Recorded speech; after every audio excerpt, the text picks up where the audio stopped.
Alright, so the first thing that we will need to do is we've got these dust covers on the back of the caliper pins here. So just go ahead and pop those off, top and bottom, and we will just lay those aside. Alright, now what is in there is a 6mm Allen. And I just have it here on a battery ratchet. This just makes quick work of it. Pop it in, crack that loose, and run that out. Same on the bottom. Pop it in, make sure it's good and well, good and seated. Pop that loose. Run that out. Now the bottom actually is a bolt. The top portion up here is its own threaded pin that actually threads into the caliper bracket.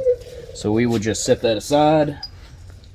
Now we will need to pry this brake caliper back a little bit, not only to release the brake pads from the rotor, but also it releases this bottom bushing down here. There's a small recess that it actually sits into. And I more or less just get a large screwdriver, pop it into a spot, and just kind of pry back on the caliper a little bit, and that will compress the pistons a little bit and kind of allow the caliper to rock loose. When that comes off, swing the bottom of the caliper out, and there you have your brake caliper. Now I've got this milk crate under here, and I'll just lay it there on the milk crate, and that just, so it's not dangling there by the brake hose. Alright, so the next move is to remove these two caliper bracket bolts. And they are a 21mm, and I prefer to do this with a breaker bar. Just a little easier to do than it is with an impact. Pop them in there. Quick twist down. Quick socket change on my battery ratchet. And I can twist those bolts straight out. Set those aside. Alright, now the caliper comes off. Set that aside for a moment later. Alright, now you have a retainer bolt. This is a T30 Torx, and that's what I'm using. I have it on a small 3/8 impact. All this does is this just retains the rotor, mainly for when it's rolling down the assembly line. It's just real quick, easy for that to come out. Set that aside for later use. Now you got to remove the brake rotor. Now I just like to use a rubber mallet for that. One good whack, and that comes off. So let's pull this off, set this aside. Alright, now these trucks typically start to develop a little bit of corrosion right here around the hub. I'm sure it's probably worse than it is in the northern climates. We're kind of middle here over in Kentucky. But I typically just use a wire wheel, again on the end of an impact driver, and just give that a good cleaning motion all the way around that hub.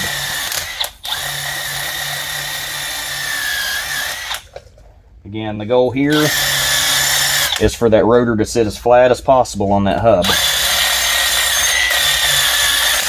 But also it'll be nice in another 40-50,000 miles when I don't have to beat the heavens out of that rotor to get it off. Alright, so good and clean there. Just take a little bit of anti-seize and just kind of the smallest amount. That's probably overdoing it a little bit for this, but I like to just run it around that hub, and it keeps everything nice and protected. It's just a lot nicer and a lot easier to take that off when it comes time to do the next brake job on this. So the rotors that I choose to use come from Rock Auto. They're from a company called Centric. I have used the Mercedes rotors. I have used Brembo. I've used Pagid. I've used Raybestos. These are just a good mid-grade rotor, you know, for the money. they're really good for what they do, and in all honesty, they're just the best value for what I do with these trucks. So that just slips on, and let's go ahead and put that retaining bolt back in. Give that one quick thread to hold, and we seat it back on. Just a couple of quick puffs like that with the impact, and that rotor is back on the hub. All right, so let's move over here to the caliper bracket. Okay, we got to clean this up. We've at least got to clean up these mounting surfaces, reload it with a new set of brake pads. So just remove those brake pads. As you see, they were getting a little thin. They're right at about 3 millimeter on that outside pad. Just throw that off to the side. Remove the stainless shims that come with it. We will not be reusing those. And for this instance, I have a can of brake clean over here. I actually buy this in bulk in a 5-gallon drum and just pressurize this can. And let's just soak those real quick. And then we go back to the good old wire wheel on the impact driver and just give it a quick rub down, and it cleans that mating surface up really well and actually keeps some of the dust down. So we got a decently clean mating surface right there. Rinse and repeat on the other side. Dousing. A quick rundown with the wire brush, wire wheel. Rinse and repeat on both sides.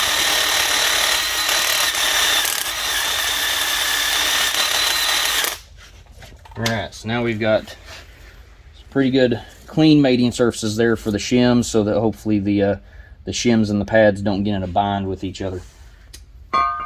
Alright, now the brake pads that I use also come from Centric. Again, same reason. They're worth the money. You know, for what we do with them, they're great. They sometimes last just as long as the Mercedes pads. A lot of that really depends on the driver of the truck. So we got the shims.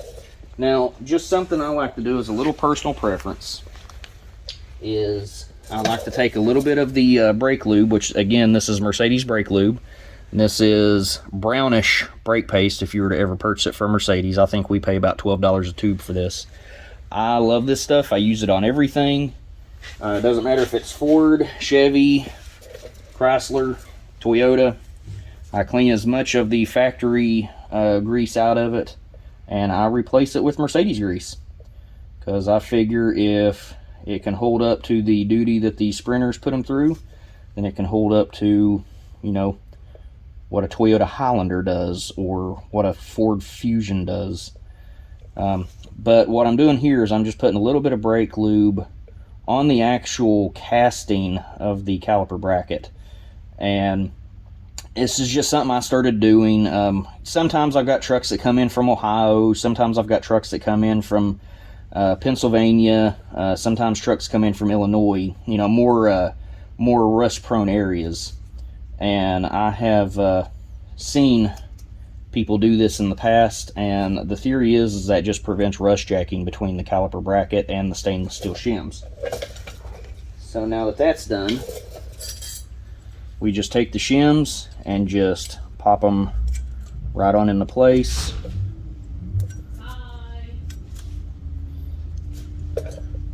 Do that on both sides.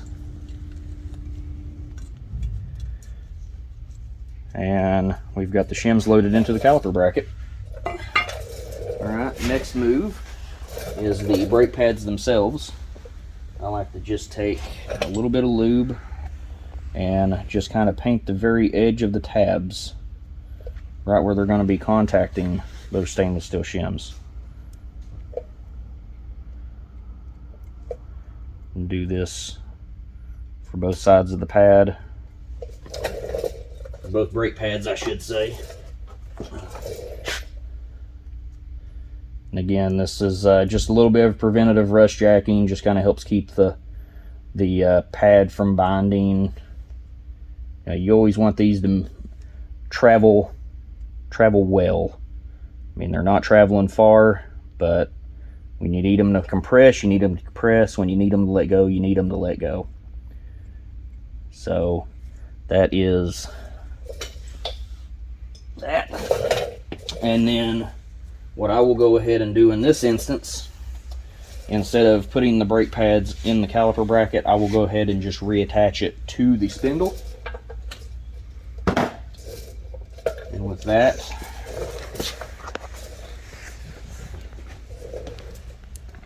I will just to the spindle, just kind of slowly set that on in there, thread the bracket bolts back into position.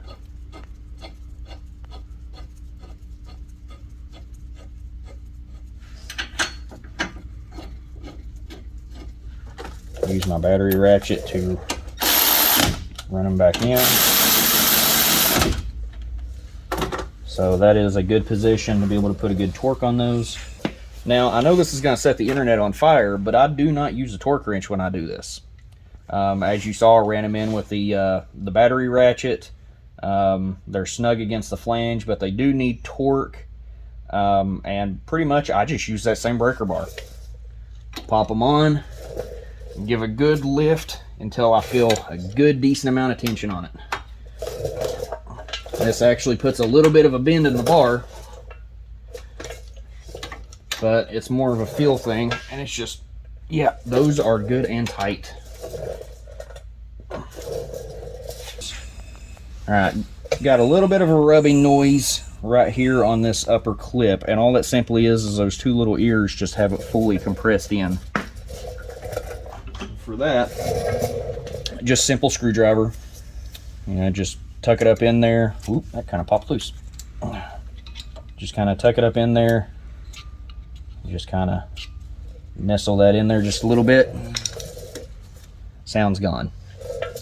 So now we will take our brake clean and we will spray down the front of this rotor.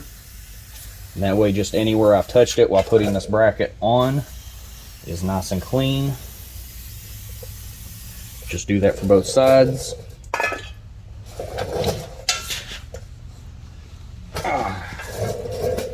And a fairly clean paper towel to wipe it off.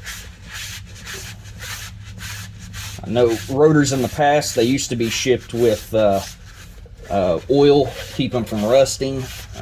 Oil that they used when they machined them for packaging. These are actually fully coated rotors. I just buy them just because it's a couple of dollars more just to have that little added rust resistance. So I don't necessarily know if you have to do that because these aren't shipped with oil. I'm more or less just doing this for the simple reason of, I'm touching it with my fingers, touching it with my hands. I've got to be getting some grease on that somewhere. So now it's time to load the brake caliper or brake pads in.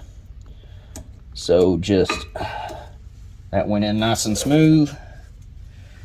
Set it down in the bottom part of the bracket and push it up into the top. And that all loaded in great. Now, rotor seems to be running nice and true.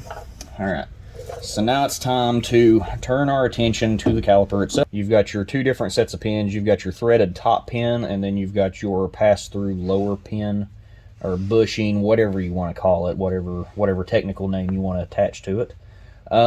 Pretty much these will just pull right out of the boots. And there's your upper pin, and then this one here is the lower pin. And what I'm going to do with these is take my paper towel and just wipe them down really good, both pins. And then this pin right here, the upper pin, that is pretty much ready to be lubricated and go back into the caliper. This lower pin, the pass-through pin, I really don't like that rust ring around it, so we're going to go over to the bench grinder with a wire wheel on it, and we're just going to knock that off real quick. Pretty much we just want to knock this rust off of this pin. So just kick it on and just one quick pass with it. Just spin it around, and that makes it nice and clean. That's able to pass through that bore with no issue whatsoever. Don't have to worry about it getting hung up on anything. All right, so here we've got the lower pin. Take our Mercedes brake paste, and I just put a nice big glob on it like that. Get a little acid brush, same thing I used last time, and just paint it nice and evenly all across it. Make sure you get into that groove. That groove is where the rubber boot sits, and if you get a little grease in there, what that actually does is that helps seal that boot against this pin, and will keep dirt, grime, rain, everything that shouldn't be inside where this grease is. It will help keep all of that out. So yeah, we just paint that on nice and good. I don't really care if it gets up on the main part of the pin. And then just simply take it and slide it in from the back side, push it through the front until it pops. And nice, good, free movement. That is exactly the way that pin should be. Okay, now the other pin, after I kicked it halfway across the building. Let's get that all nice and clean again. Don't really have to do anything with this as far as the wire wheel. That's actually already pretty clean. So, a little bit more brake paste, brake grease. Again, just same recipe as last time. We're just painting this on, getting it nice, good, even. Make sure I'm getting a little bit of it inside that groove.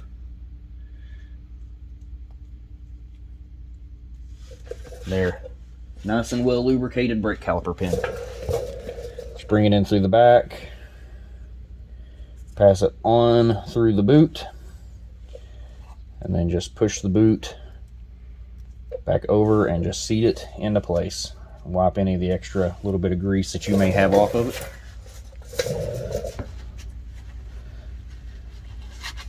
And there. That is lubed up. Nice, good, free movement. Should have no issues out of that whatsoever. Okay, now the next thing that we have to do is actually seat the caliper pistons back into position. The tool I like to use for this is a tool that I actually bought from Napa several years ago. I think I paid $40 for this.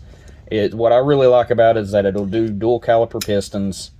And it does, again, it doesn't matter if it's a Ford Focus or a 2500 truck, it fits the calipers. Now, what I didn't show you on camera before this is that I have already removed the cap off of the brake reservoir. And that's just to help keep pressure down in the reservoir. Pull that back off a little bit.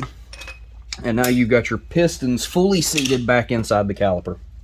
Now, sometimes when you press these in, these will kind of balloon out. They get air stuck in them. If you just kind of clean the top side of the piston off a little bit, you can actually pull that up a little bit, just like that, and that will actually release that air out.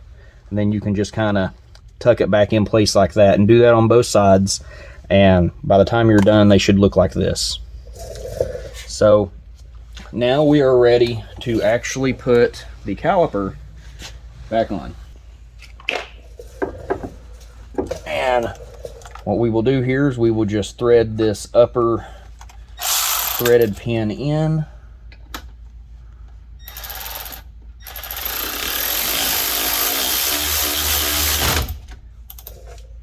Okay, and then we are able to swing that down and let it rest in its position. Okay, another thing that's probably going to set the internet on fire with these is this is the caliper bolt that I took out. It is going back in. I reuse these a lot, and I do not have any issue out of it. Just pop it in.